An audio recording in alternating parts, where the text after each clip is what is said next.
basically it was a Monday morning and I had county trials later on that day. I got up around 6, was out the door by 6:15.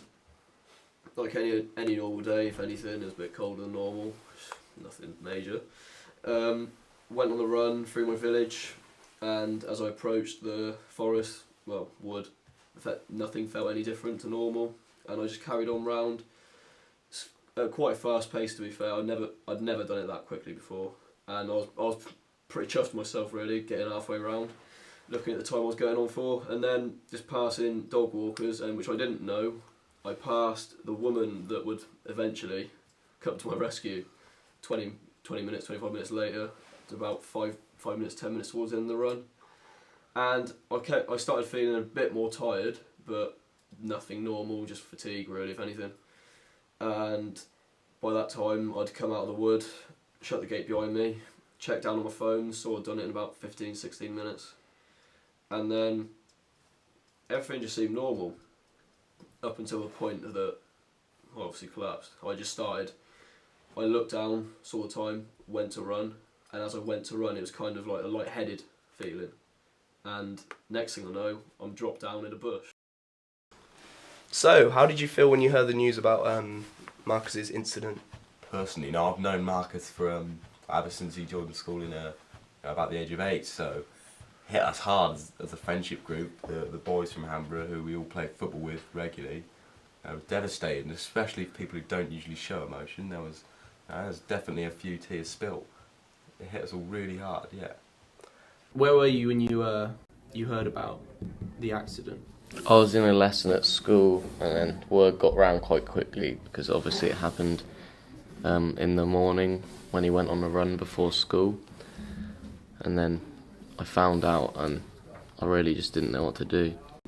Well, it was very early on in the morning, I think, so I was just at school like normal day, and then you get taken out by a teacher, and then it's just hits you. Then I don't think you can quite put it into words when your friend, someone that close to you, has come out and had a heart attack. Like, you see it in movies, but you don't quite comprehend until it happens. Yeah, it's horrible. And what would you say the effect of the incident was on Marcus himself?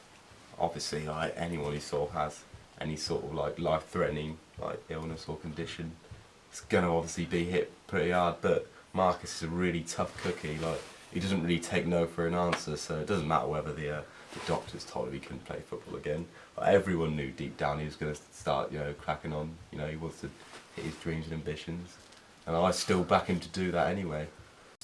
Hi, so Marcus, when did you first find out that you had hypertrophic cardiomyopathy?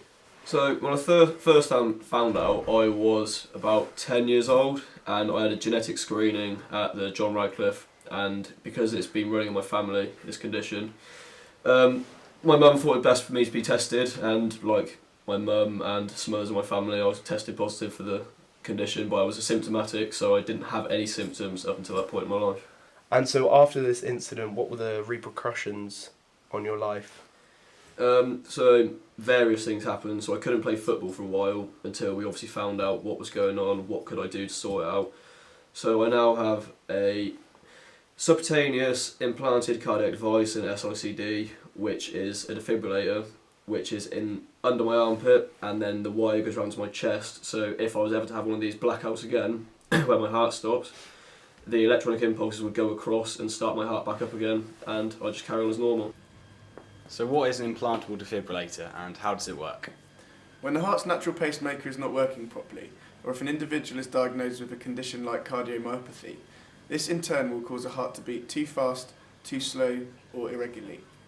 Therefore, a doctor will implant a pacemaker device in the upper chest below the collarbone that restores the heart rate to its normal rhythm if the heart rate is irregular. The pacemaker is connected to a vein in the heart chamber via a thin, flexible wire which has the ability to slow the heart rate down if it's going too fast, also known as tachycardia. If Marcus was to ever come across the experience of a heart attack again, the pacemaker will send painless electrical impulses that will correct the heart to its normal rhythm. If this does not slow the heart rate down, it will force out a life-saving electrical shot directly to the heart, restoring it to its normal rate. How do you think the presence of Marcus's heart condition and the defibrillators has affected Marcus since? Well, he hasn't been able to play rugby for the school anymore, and that at first that was a really big deal for him. It was also in doubt whether he'd be able to play football anymore. The doctors were telling him that he probably wouldn't be able to, and he was completely devastated about that. Since finding more information about the condition, when we spoke to Marcus, we decided to speak to a specialist, Dr. Bright. So hypertrophic cardiomyopathy, it's a genetic disease. In most cases, people inherit it from one of their parents. And if you've got it, each child has about a 50% chance of getting it. But then there's some other more complex things where it can just develop for no good reason. It's not particularly common. Probably about 1 in 500 of the population have it. You're obviously a lot more likely to have it if somebody in your family has it. There's quite a few genes that are linked with it. There's probably at least 9 that we know of. And in about 60% of people who have it, they can work out which gene it is. And that's quite handy for then checking the rest of the family. But about 40%, they know you've got it, and we know it's on the genes, but we don't know which ones. A lot of people that have it don't have any symptoms and will die of old age or from natural causes somewhere in the distant future, and never knew that they had any problem.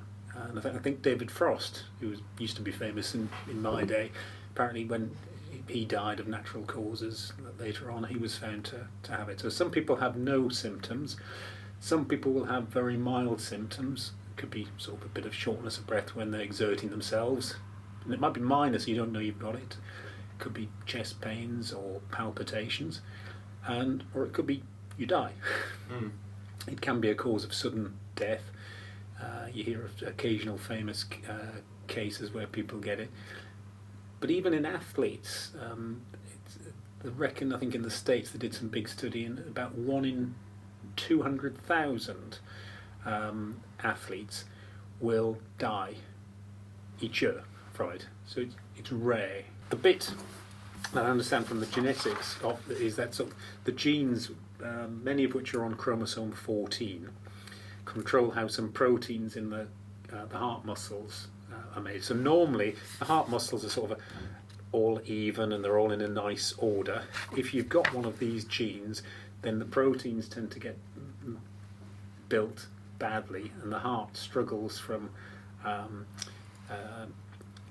having larger cells that are disorganized. And the upshot of that, if you have a look on here, so this is a cross section through a normal looking heart. You've got muscle, and the idea is that squeezes and it pushes the blood through the lungs and through the body, and it relaxes so the blood gets in. If you've got this abnormal gene and these abnormal muscle cells, then you end up with a thickening of the ventricle, and that causes, and part of the problem with that is that it can't push the blood out very well, and it can't relax very well, so the blood doesn't go through so well. And then when you're exerting yourself, what happens is the heart's pumping a lot faster, and it means that this bit can block off, so the blood doesn't get through, and it causes symptoms. And you can also, as well as how the pump's working, you can have a problem where the electrical system in there misfires, and you can get palpitations or arrhythmias, which might be either just a little minor nuisance or can be quite serious.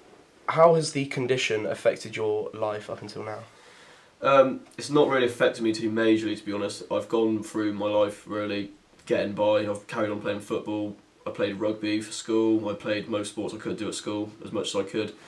And right the way up until I had my incident, my blackout, I was perfectly fine. Will Marcus ever be free of the condition?